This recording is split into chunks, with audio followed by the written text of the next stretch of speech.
Interesting story about how FTX kind of ties in with Ukraine and the past elections. It seems that FTX was taking a lot of Ukrainian funds to kind of conduct trade and commerce in crypto markets with Ukrainian dollars that were sent there by the United States government. There might even be some hinky business going on in sending that money back to certain electoral campaigns that were running in the past midterm elections.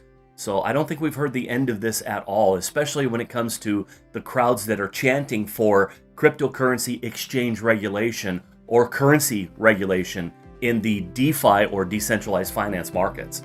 It could be a big blow up.